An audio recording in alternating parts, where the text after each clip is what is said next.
Ladies and gentlemen, boys and girls, and children of all ages, I'm back and I'm bad.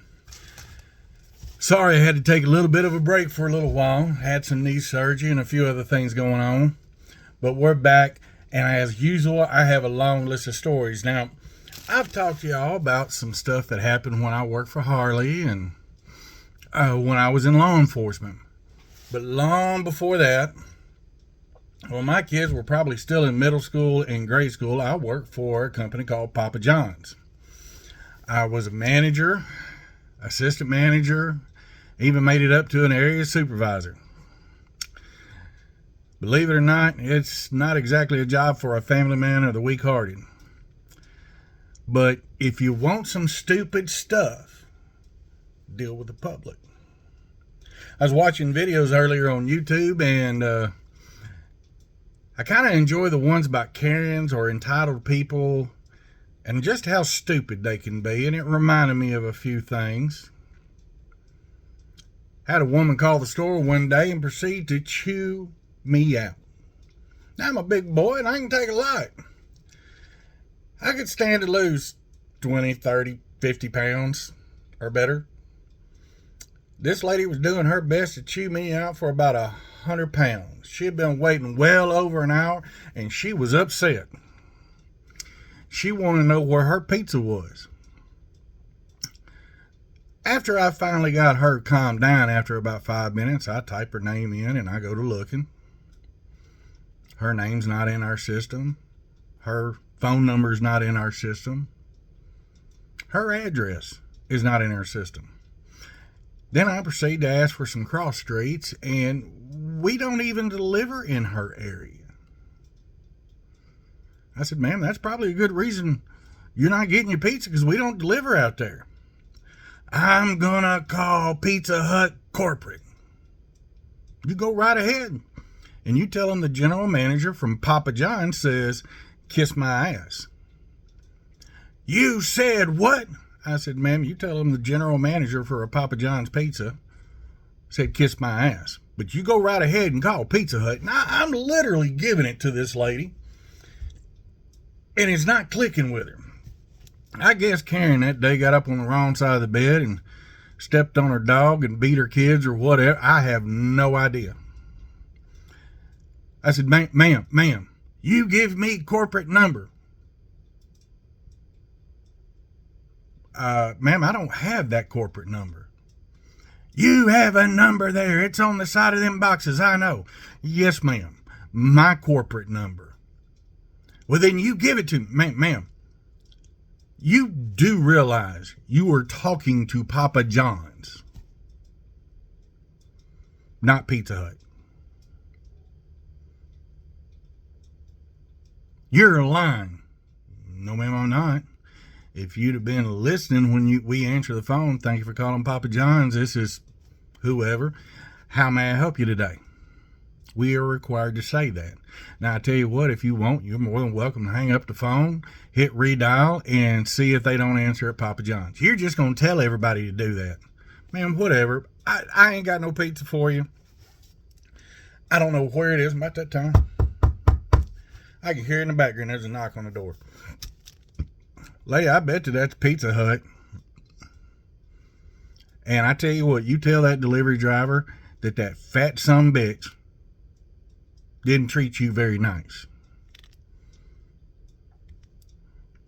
I hung up the phone on her. I never heard a call back. I guess it dawned on Karen finally that she had called the wrong place. Now, when I first started, at Papa John's. It was kind of a side hustle. Instead of going home staring at the four walls all night, I drove around, listened to music, delivered pizza, and I lucked out. It was in a pretty decent area, and I made pretty good tips, especially when them Cowboys were playing, because I was in Arlington, Texas. We had an initiation for every new driver. See, we were right around some of the best male adult centered clubs in the mid-cities area, where the women get kind of chilly and the men get kind of hot.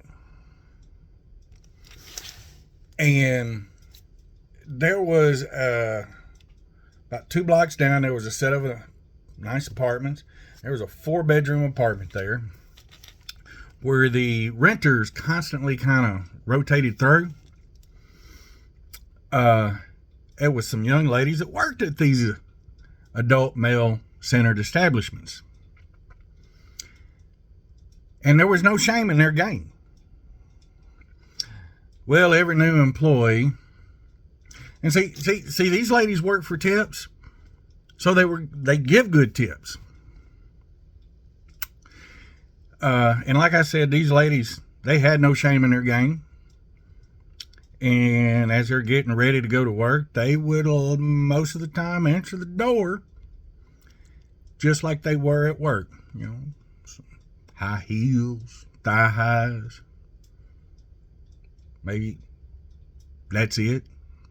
Generally, every man's fantasy. Sounds like a good start to a porn. And generally, guy, for taking 2 or 3 pizzas over, get a $20 tip. Now, nowadays, that don't sound like much. Sometimes he'd get $20, $30, $40, all in ones. And it never failed. The girls would scream, "New meat!" And you'd get a lap dance. I delivered there a few times. I didn't mind. The best was when we had a really good looking female that was attracted to females working for us. It was probably going to be her last run of the night, and we didn't see her for about an hour. She never said, we never asked, but we're thinking she got a pretty good tip that day. There's all kinds of stories from there. Do you know that if a pizza driver gets there and he hands you the pizza, he's giving it to you? But if you snatch it out of his hands without him handing it to you, if you snatch it from him and slam the door, that's theft. But if he hands it to you and sitting there waiting for the money and you slam the door, that's technically not theft. At least that's what they told us in Texas. And we had this one particular address, real shady. Did this on a regular basis to the point we banned them. We wouldn't deliver there no more. They got mad because they were not being able to get their free pizza. They called corporate. Corporate called me. All right. Not only that, we're going to give them some free pizzas. Sure enough, next weekend they called. They ordered some extra stuff. And that would have cost money. And I specifically told the driver, hand them the pizzas. Don't sit there and wait for any money. Hand it to them. They're probably going to slam the door in your face and let it. Now, this was well over 20 years ago. And back then, there was a convenience store right next door to the place I worked. And they sold Coke, cigarettes, whatnot. And they sold some minor medical stuff. Way back in the day, they used to make X-Lax look like little chocolate bars. And it was sweet. You know, you can heat up some pizza sauce and melt that in there. And Papa John's sauce was kind of sweet anyway. And you can't tell the difference. Unless you eat the pizza. They didn't call anymore. We kind of solved that problem. They kept thinking they were getting one over on us, and, well, let's just say we had the final word. I can't really think of much else that happened back in them days, but if I do, I'll make another video about Papa John's. So, peace, love, and fat bottom girls, because they make the world go round. Y'all have a good one. Catch you on the flip side.